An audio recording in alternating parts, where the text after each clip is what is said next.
Hi, everybody. This is Silvio Canto in Dallas, Texas on Saturday, May the 3rd. And welcome to our commentary. Well, I voted today. We have these um, small town, the what do they call school board? I couldn't think of it. School board elections. And here in North Texas. So I went over to the library and voted. The turnouts in these elections are like 2%, 3%. I mean, compared to a regular election where you have a hard time parking and you got to vote early because there's so many people. I mean, these elections, you can vote early in these elections too, but I just voted today, which is the day of the election, and the turnouts are just absolutely pitiful. And unfortunately, that's just the way it is with these city council or school board elections. In our case, school board elections here. And we'll see what happens. We'll see what happens. I mean, I congratulate these people who decide to run for these positions. I did it one time. I think back in 2005, I ran for the school board. I didn't win, of course, but still, it was a good experience. You get to go around and tell people what you think and that kind of stuff. So I congratulate the people who run, whether they win or lose. It takes a lot of effort. I know from personal experience that it can take a great deal of time. Well, so good luck to the winners. And of course, the whole topic of public education right now in Texas is undergoing a little change because the governor this weekend is going to sign the school choice law, which by all accounts is going to be pretty big. At least that's what they're saying around the country. And by the way, we had a discussion about this with our good friend George Rodriguez, who spoke with us on Friday. That video is available in my archives. It's the one right before this one, and we talked about that and lots of other things having to do with Texas. So elections today, I guess you can still vote before 7 if you get down to the library or wherever you're voting. Well, let's talk a little bit about Canada. Not usually a topic we discuss in great detail, but they had an election on Monday. And as you may know, the Prime Minister of Canada, I don't know if he's officially on the job yet, but he's going to be Prime Minister Carney, who is a member of the Liberal Party. So the Liberals maintain their control of the Prime Minister position, but they're still going to have a minority government. He's going to have a minority government. And if you look inside the numbers, the Conservatives actually did fairly well in this election, particularly in the western part of the country, which is where a lot of the resources are for Canada. So the big story coming out of Canada, of course, is Alberta. And there's talk in Alberta of a secession from Canada. And there's all kinds of opinions about this. And, I guess your guess is as good as mine. But I've been listening to some podcasts, and some are saying that it's likely to happen. Others are saying that it cannot happen because the Canadian Constitution does not allow for a province to succeed and become independent. So I don't know exactly how it's all going to come down. But I can tell you this much about the next year in Canada, the next 12 months in Canada, I can tell you they're going to be very difficult because the economy is slowing down. The Prime Minister, I think, is not a very strong figure.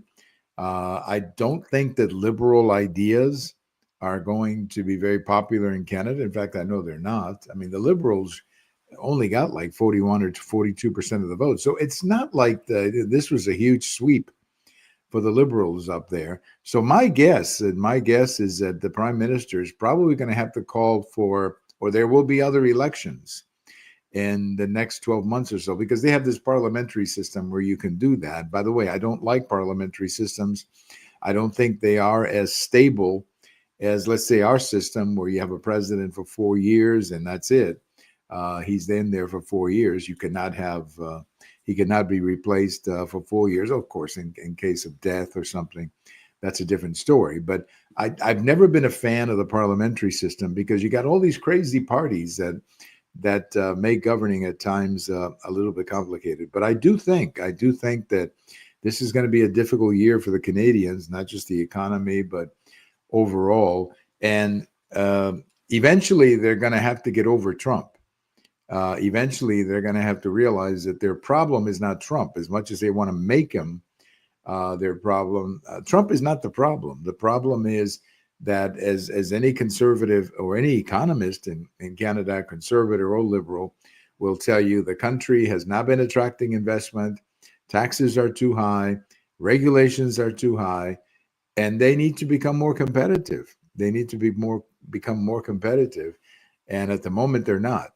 And I think this is all going to become a real problem. So, yes, they have a prime minister. His name is Prime Minister Carney. But they've got some issues up there that they have to deal with. And it all starts with Alberta, a province that is very angry with their federal government up there. So we'll keep an eye on that situation. Just a couple of quick points about some articles that I published over at the American Thinker. Today, Saturday, I have a post about this Maryland man, the Maryland father who was deported to El Salvador. Well, it turns out that he's got quite a background. I mean, he's got a background that I'm not sure. I'm amazed he wasn't deported before. I mean, not only was he stopped driving without a license with a car full of people who had no identity, but he's had problems, I guess, with his wife. Police reports about his wife and domestic violence. And then, of course, he was already deported several years before. But the reason he wasn't deported is because he didn't want to go to El Salvador because he feared reprisals, I guess, from other gangs down there or whatever. So at this point, I think you're going to see the Democrats really lower the volume on this and basically just leave it up to the courts, because these little trips to El Salvador, this little stunt that they've played hasn't really worked out for them. Because it's so obvious that this is a man. First of all, he was in the country illegally, number one. And number two, he was already deported at one point.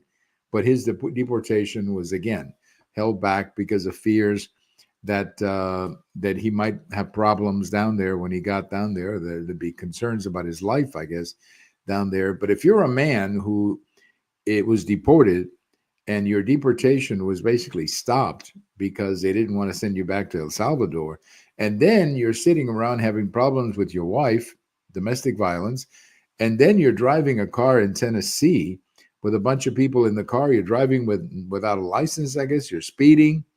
I mean, you would think a guy like that at some point would realize that he's going to get deported if he keeps on doing this kind of stuff. So not exactly the pretty story that the Democrats want you to think it is. Not all Democrats. I think a lot of Democrats are frankly surprised, as many of us are, that the party has turned this guy into like the Nelson Mandela of the illegal immigrants in the United States. I mean, this guy, there's nothing about this guy, frankly, that is worth fighting for. So I think he's going to stay in El Salvador. Even if he were to come back, he'd be arrested and deported again, because that's just the reality of it. I have a post on Friday over at the American Thinker talking about one of the problems that we're having in the United States and frankly, all over the world, all over the West. And that is the lack of reproduction, or the lack of babies. We're not having enough babies. That's the bottom line.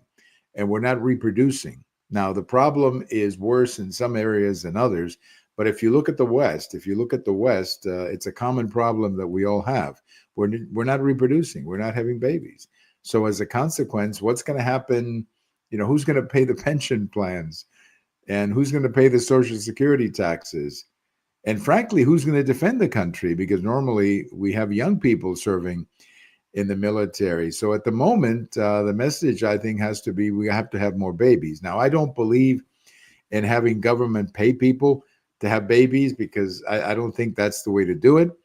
But I do think we as a culture need to have a conversation about the value of marriage and the importance of families and the importance of having children to maintain your population. I think that's where the focus should be.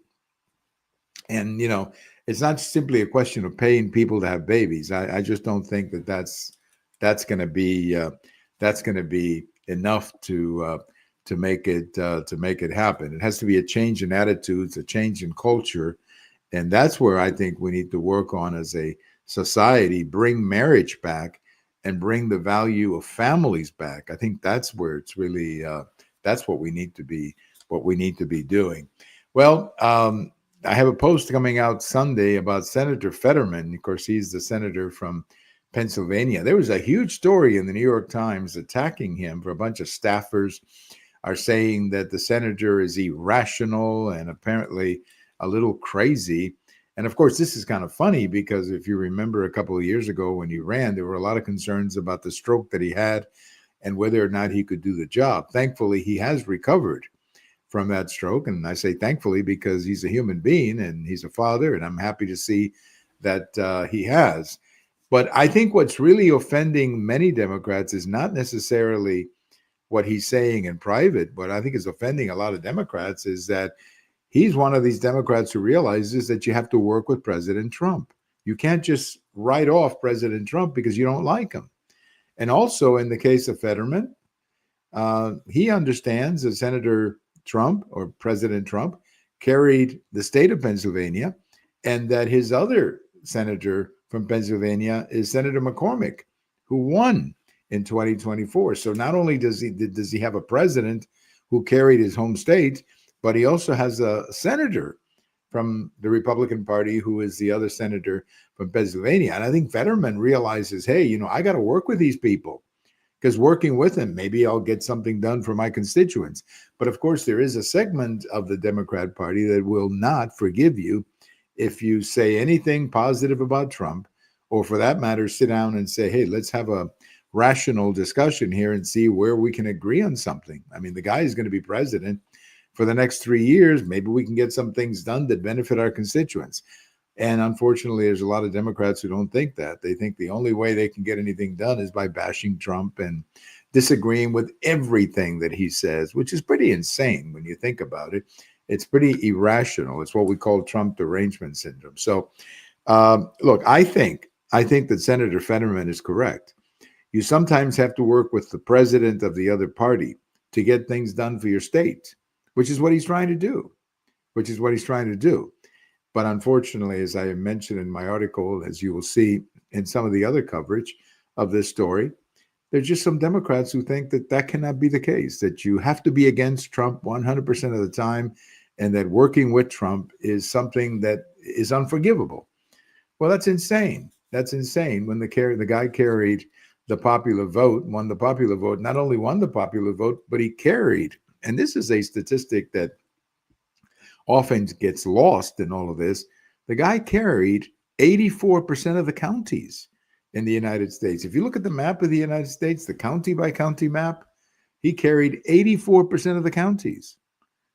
That's a big victory. If you just look at it that way, if you look at the landmass of the United States, that's a lot of counties that he carried. So of course you got to work with him. You got to work with him to get some things done.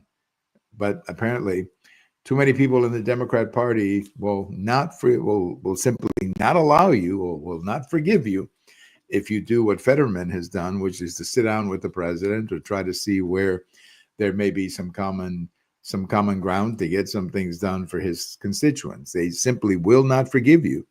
And that's what's happening to Senator Fetterman at the moment. Well, I want to say happy birthday today to somebody who was born a long time ago, so he's not around anymore. And I'm talking about Machievelli. Remember that fellow Machievelli? I think his first name was Enrico Machievelli. I think that's what it was. He was born in Italy, of course, on this day in 1469. And the reason we remember him is because he wrote a book called The Prince that I remember reading in a political science class one time.